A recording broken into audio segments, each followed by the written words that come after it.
إن الله وملائكته يصلون على النبي يا أيها الذين آمنوا صلوا عليه وسلموا تسليما.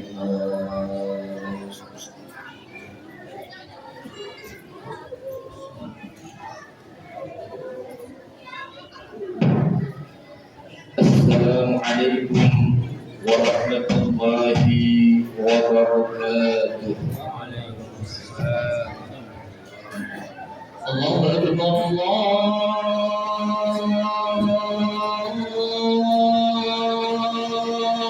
أكبر الله أكبر الله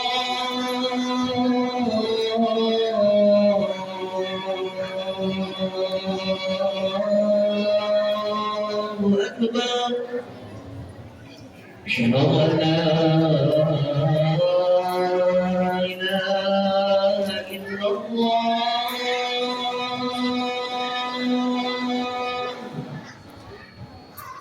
أشهد أن لا إله إلا الله.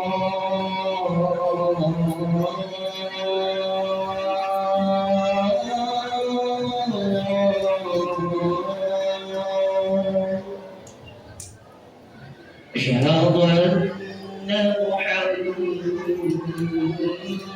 رسول الله.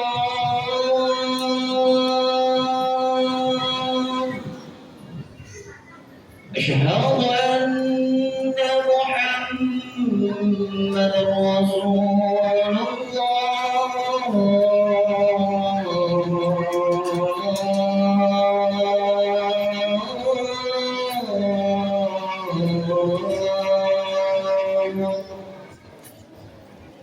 حي على الصلاة.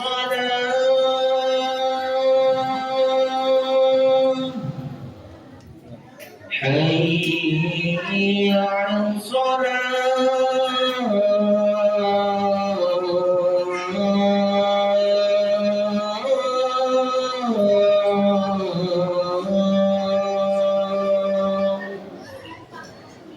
حي على الفلاح.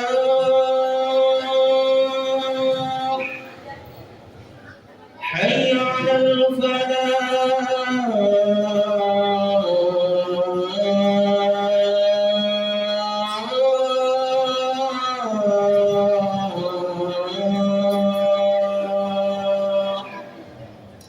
الله أكبر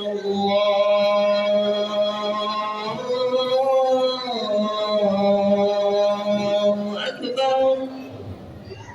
لا إله إلا الله.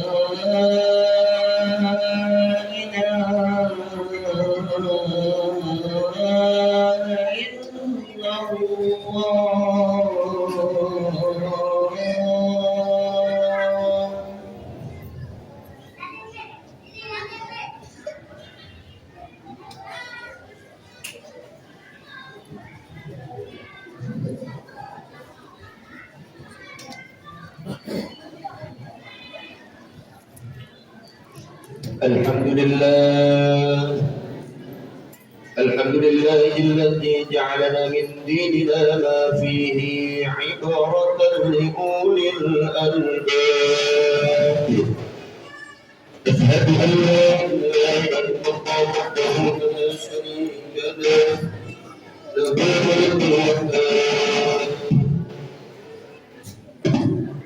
وأشهد أن سيدنا ونبينا ومولانا محمدا عبده ورسوله الناطق بالحق وكسر الإقرار. اللهم صل وسلم على سيدنا محمد وعلى آله وأصحابه الأنبياء صلاة وسلاما دائمين وسلم تسليما كثيرا. أما بعد أوصيكم وإياي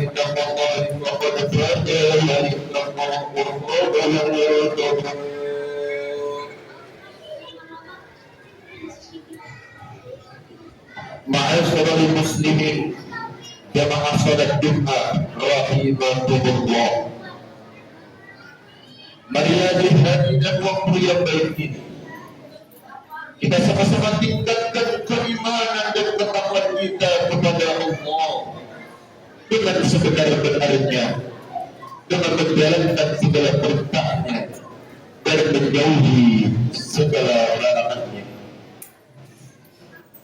Di antara sifat Nabi besar Muhammad sallallahu alaihi wasallam yang harus kita suri tauladani, di antaranya adalah sifat jujur dan sifat adil.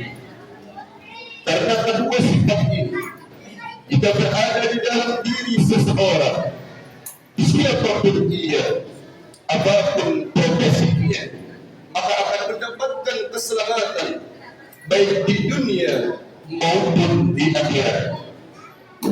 Namun sebaliknya, jika seseorang tidak berlaku jujur, tidak adil, bahkan nyaris penuh dengan penistaan dan pembohongan, maka akan terjadi keterpurukan, kesengsaraan, bahkan neraka yang sangat pedih yang akan dirasakannya nanti.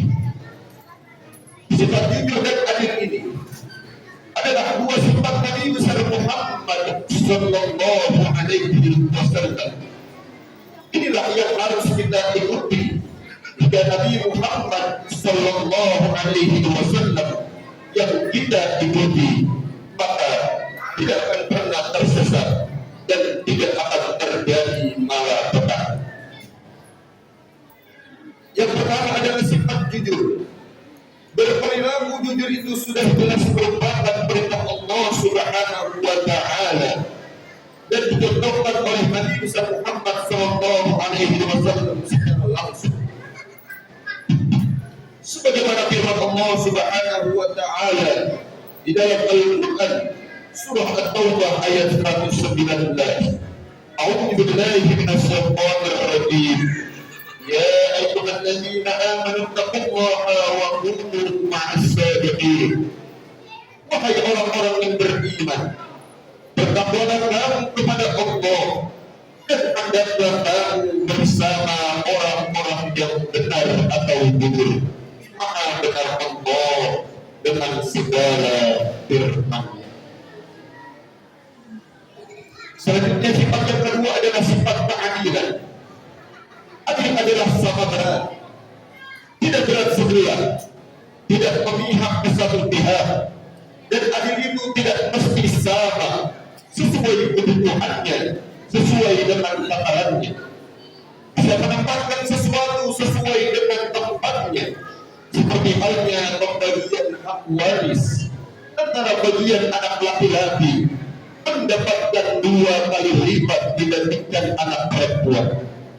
Inilah yang disebut dengan adil, karena anak laki-laki nantinya harus menanggung anak dan istrinya, sehingga bagian warisnya menjadi lebih besar. Sementara perempuan nantinya akan menjadi tanggungan suaminya. Di dalam Al-Quran, Allah Subhanahu wa Ta'ala berfirman di dalam Al-Quran surah Al-Maidah ayat 8 yang artinya, wahai orang-orang yang beriman, hendaklah kamu menjadi orang-orang yang selalu menegakkan kebenaran karena Allah, menjadi saksi yang adil, dan janganlah kebencianmu terhadap suatu kaum membuatmu tidak berlaku adil. Berbuat adillah, karena ia lebih mendekatkan ketakwaan, dan bertakwalah kamu kepada Allah. Sesungguhnya Allah mengetahui apa-apa yang kamu kerjakan. Maha benar Allah dengan segala firman-Nya. Oleh karena itu, Allah Subhanahu wa Ta'ala sangatlah memuji orang-orang yang mampu berbuat adil. Sebagaimana Allah Subhanahu wa Ta'ala menegaskan kembali di dalam Al-Quran surah Al-Maidah ayat 42. A'udzu billahi minasyaitonir rajim. Wa in hakamta fahkum bainahum bil qist, innallaha yuhibbul muqsitin. Dan jika kamu memutuskan perkara di antara mereka, maka putuskanlah perkara itu di antara mereka dengan adil. Sesungguhnya Allah menyukai orang-orang yang adil. Maha benar Allah dengan segala firman-Nya. Ma'asyiral muslimin, jamaah salat Jumat rahimakumullah. Nabi besar Muhammad sallallahu alaihi wasallam merupakan suri tauladan yang sempurna mengenai sifat adil ini. Beliau berlaku adil kepada semuanya, kepada dirinya, kepada keluarganya, kepada sahabatnya, bahkan kepada seluruh umatnya. Begitu juga beliau dalam memutuskan suatu persoalan, selalu mendengarkan dan menelaah bagi pihak-pihak yang bertentangan atau berseberangan darinya. Di antara sifat adil Rasulullah sallallahu alaihi wasallam yaitu kepada putrinya Fatimah, yang jika ia ketahuan mencuri, Nabi Muhammad akan menegakkan keadilan tidak pandang bulu sekalipun terhadap putrinya sendiri. Andai saja putriku ketahuan mencuri, maka aku sendiri yang akan memotong tangannya. Sebagaimana di dalam hadisnya dari Aisyah radhiyallahu anhu, beliau menceritakan bahwasanya sesungguhnya orang-orang Quraisy mengkhawatirkan keadaan nasib wanita dari Bani Makhzumiyah yang pada saat itu ketahuan mencuri.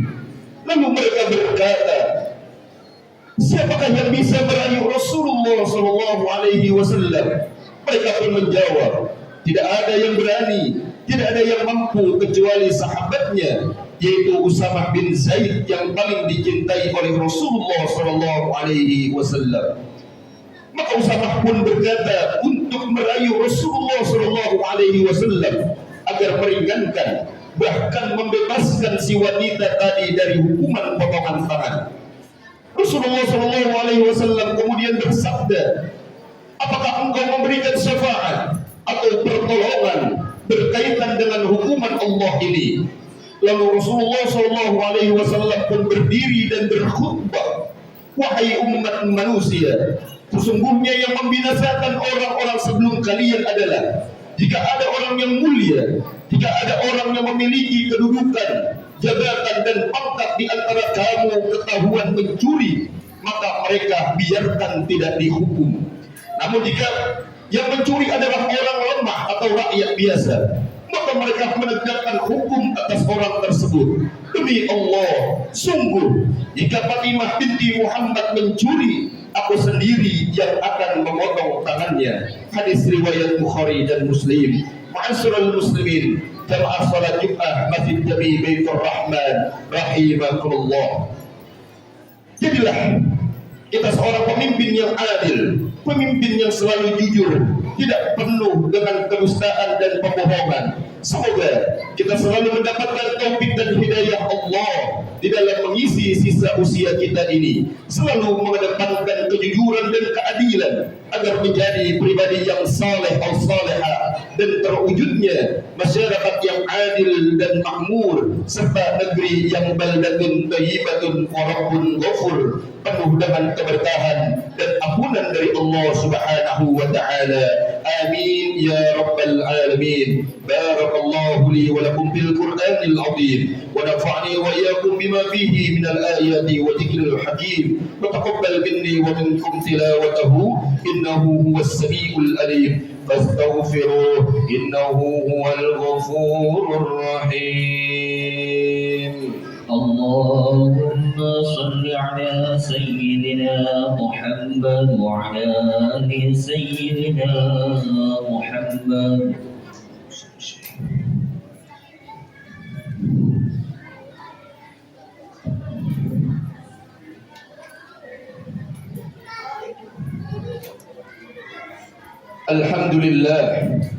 الحمد لله الذي جعل التقوى لباس الصالحين. أحمده سبحانه وتعالى حمدا عبد معترف بصدق اليقين، وأشهد أن لا إله إلا الله وحده لا شريك له الملك الحق المبين، وأشهد أن سيدنا ونبينا ومولانا محمدا عبده ورسوله سيد الأولين والآخرين.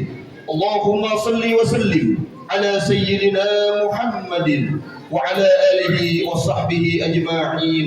أما بعد، فيا أيها الناس اتقوا الله حق تقاته ولا تموتن إلا وأنتم مسلمون ولازموا الصلاة على خير خلقه عليه الصلاة والسلام فقد أمركم الله بذلك إرشادا وتعليما وإجلالا لقدره نبيه وتعظيما فقد قال الله تعالى إن الله وملائكته يصلون على النبي يا أيها الذين آمنوا صلوا عليه وسلموا تسليما اللهم صل وسلم على سيدنا محمد النبي الأول وعلى آله وصحبه ومن والاه وارض اللهم عن أصحابه أبي بكر وعمر وعثمان وعلي وسائر الأصحاب نبيك أجمعين وعن التابعين ومن تبعهم بإحسان إلى يوم الدين وعلينا معهم وفيهم برحمتك يا أرحم الراحمين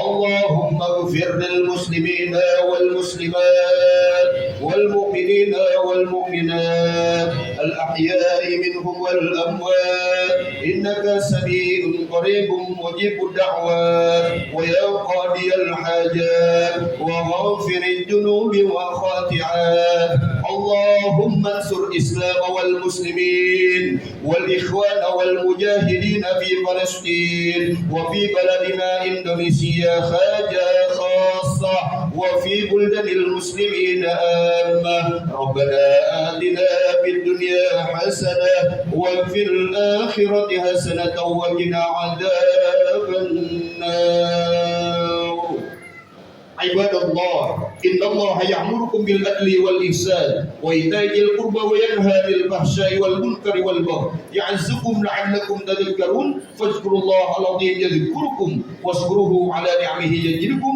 واسألوه من فضله يؤتيكم ولذكر الله أكبر أقيموا الصلاة الله أكبر الله أكبر أشهد أن لا إله إلا الله أشهد أن محمدا رسول الله حي على الصلاة حي على الفلاح قد قامت الصلاة قد قامت الصلاة الله أكبر لا إله إلا الله